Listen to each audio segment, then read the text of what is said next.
தேவனுடைய பெரிதான கிருபையினாலே எல்லா வகையிலும் நீங்கள் மகிழ்ச்சியோடு சந்தோஷத்தோடு வாழ வேண்டும் என்று விரும்புகிற ஒரே தெய்வம், ஜீவனுள்ள தெய்வம் இயேசு ஒருவரே. பாடுகள் மத்தியிலே பரமனை பாடி துதித்து நித்திய சந்தோஷத்திலே நாம் பங்கடைய பல வகையில் நமக்கு உதவி செய்கிறவர், ஒத்தாசை பண்ணுகிறவர் நம்முடைய தேவனாகிய கர்த்தர். ஆம், நாம் தேவ கிருபையினால் சிந்தித்து வருகிறபடி அப்போஸ்தலர் நடவடிக்கைகள் புஸ்தகத்திலிருந்து 8ஆம் அதிகாரம் 8ஆம் வசனத்தை இப்போ உங்களுக்காக வாசிக்க போகிறோம். From the book of Acts chapter 8 verse 8. அந்த பட்டணத்திலே மிகுந்த சந்தோஷம் உண்டாயிற்று. இந்த வார்த்தை கேட்கும்போது அப்போ இந்த சந்தோஷம் அவங்களுக்கு கிடைக்கிறதுக்கு முன்னாடி அவங்க எப்படிப்பட்ட துக்கத்திலாம் இருந்திருப்பாங்க, எப்படிப்பட்ட துயரத்துலலாம் இருந்திருப்பாங்க. ஒருவேளை மனுஷர்களாக துயரப்பட்டாங்களா, அல்லது சாத்தானுடைய துர்க்கிரியைகளால் அவன் பொல்லாத செய்கையினால துயரப்பட்டாங்களா? இதை நான் தியானிக்கும்படி, அது சிந்திக்கும்படி ஆண்டவர் எனக்கு ஒரு வெளிச்சத்தை கொடுத்தாருங்க.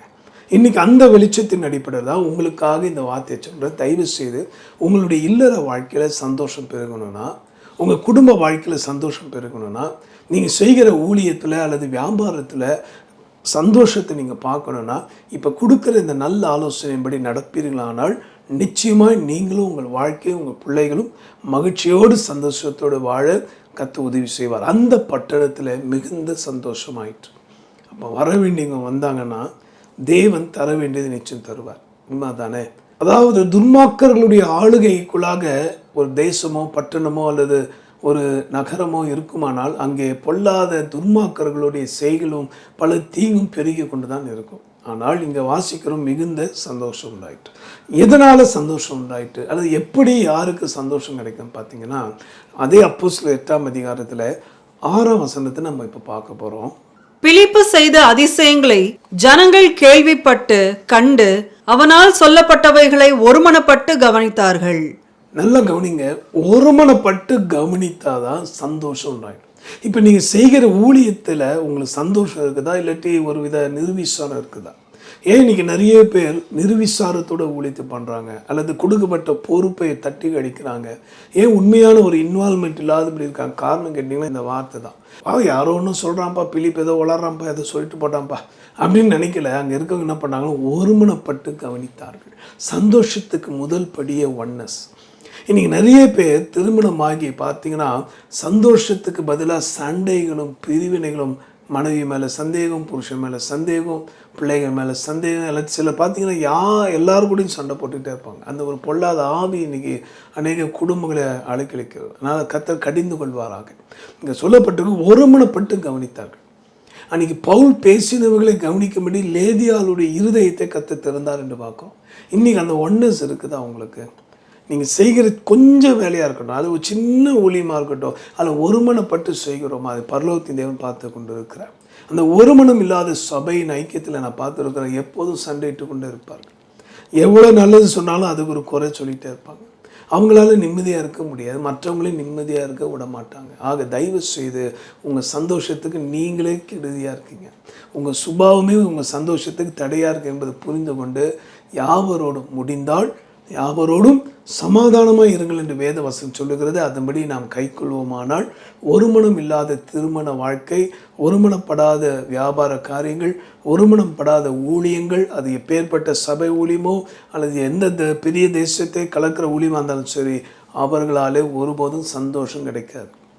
முதல்ல ஆண்டவருக்காக நீங்கள் ஒரு மனதோடு ஊழியம் செஞ்சு பாருங்கள். முதல்ல உங்களுக்கு ஒரு சந்தோஷத்தை கொடுப்பார். இன்றைக்கி இந்த வார்த்தை கேட்குற ஜனமே, நம்முடைய வாழ்க்கையில் ஒரு மனத்தை கெடுக்கிற அந்த சாத்தானை நாம் கடிந்து கொள்வோம். ஏன்னா அப்போஸ்தலர் 2:2 வாசிக்கிறோம், 120 பேர் அந்த மேல் மாடியில் ஒருமனப்பட்டு கூடினார்கள். அங்கே அப்போ ஆவியானுடைய அக்கினி இறங்கிட்டு இப்போது கூட அந்த ஒரு மனதை நாம் பெற்றுக்கொள்ளுமா? ஒரு மனதோடு ஆராதிக்கின்றேன், முழங்கால் பணியிட்டு ஆராதிக்கின்றேன், எங்கள் தேவனே ஆராதிக்கின்றேன், எங்கள் இயேசுவே ஆராதிக்கின்றேன். அருமையான துதிப்பாடல் இல்லையா? ஆக அந்த ஒரு மனதின் ஆவியான நம்ம ஆளுகை செய்வாராக. ஒருமனப்பட்டு கவனிச்சனால்தாங்க சந்தோஷம் உண்டாயிட்டு. ஆக அந்த ஒன்னஸை நம்ம காத்துக்கொள்ளும். நம்ம ஐக்கியத்தில், நம்முடைய குடும்ப வாழ்க்கையில், நம்ம ஊழியத்தில், நாம் செய்கிற வியாபாரத்தில் ஒரு மனதை காத்துக்கொள்வோம். கர்த்தர் உங்களை ஆசீர்வதிப்பாராக. ரெண்டாவதாக அதே அப்போஸ்தலர் 8ஆம் அதிகாரம் 7ஆம் வசனத்தை நம்ம வாசிக்க போகிறோம். அநேகரிலிருந்து அசுத்த ஆவிகள் மிகுந்த சத்தத்தோட கூப்பிட்டு அவர்களை விட்டு புறப்பட்டது.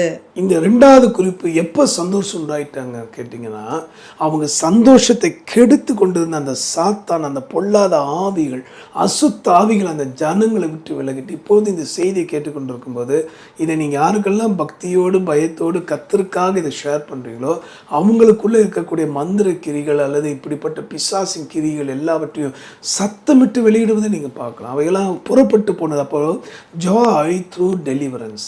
நாம் ரெண்டாவது குறித்து கொள்ள வேண்டிய ஒரு காரியம் என்னன்னா, விடுதலை கிடைத்ததுனால சந்தோஷம் உண்டாயிட்டுங்க. First joy through oneness. ஒருமனம் உள்ளவர்கள் சந்தோஷம் பெறுவாங்க. ரெண்டாவது விடுதலை பெற்றவர்கள் சந்தோஷமாக இருப்பாங்க. இன்னைக்கு விடுதலை பெற்றிருக்கீங்களா? உண்மையாக தெய்வகுமாரன் பிசாசின் கிரிகளை அழிக்கவே வெளிப்பட்டான்னு சொல்லப்பட்டிருக்கேன். குமாரனாக இயேசு உங்களை விடுதலையாக்கினார், மெய்யாகவே விடுதலையாகுன்னு சொல்லப்பட்டிருக்கு. ஏன் இன்னும் உங்கள் வாழ்க்கையில்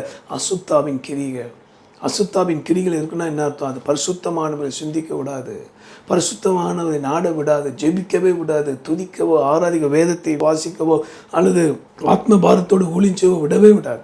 அப்போ அந்த அசுத்தாவிலாம் புறப்பட்டு போனதுனால சந்தோஷம் உண்டாயிட்டு. இன்னைக்கு உங்களை கெடுத்து கொண்டிருக்கிற உங்கள் சிந்தையை, பார்வையை, இருதயத்தை, வாழ்க்கையை, எதிர்காலத்தை சூன்யமாக்க துடித்து கொண்டிருக்கிற அந்த சாத்தானை, அந்த அசுத்தாவின் கிரிகளை இப்போ கடிந்து கொள்வாராங்க. இப்போதே அவைகள் புறப்பட்டு போகிற சத்தத்தை நான் கேட்குறேன். நீங்கள் விடுதலை பெற்றீங்க, இன்னில அந்த சந்தோஷத்தை பெறுங்க. இறுதியாக அதே அப்போஸ்தலர் புத்தகத்தில் 8ஆம் அதிகாரம் 7ஆம் வசனத்தின் கடைசி பகுதியில் நம்ம வாசிக்க போகிறோம். அநேக திமிர்வாதக்காரரும் சப்பானிகளும் குணமாக்கப்பட்டார்கள்.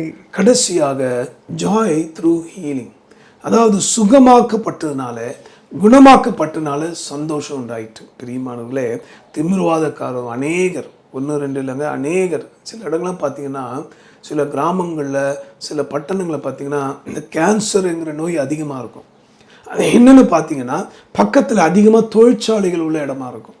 அல்லது குறிப்பிட்ட சில அணுமின் நிலையத்தில் பணியாற்றக்கூடியவங்களை பார்த்தீங்கன்னா, ஆரம்பத்தில் தெரியாது, நாட்கள் போக போக அவங்க உடம்புல அந்த கேன்சர் பாதிக்கப்படுவதை நாங்கள் பார்க்கோம். எல்லாருக்கும் இல்லை, அதிகமான பேர்.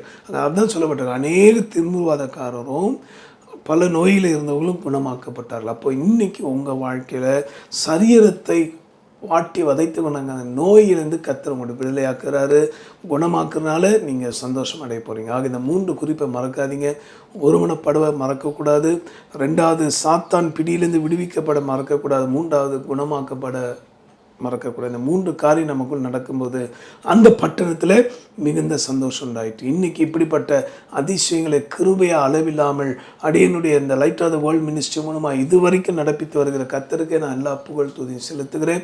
இந்த ஊழியத்தை மித்தம் யாரும் துக்கம் அடைஞ்சதில்லை, உண்மையாகவே சந்தோஷம் அடைஞ்சவங்க லட்சக்கணக்கான மக்கள் உண்டு. புகழும் துதியும் கர்த்தருக்கு உண்டாகட்டும். இப்போது உங்களுக்கு நான் ஜெபிக்க போகிற இந்த ஆலோசனை கேட்டு நடங்க.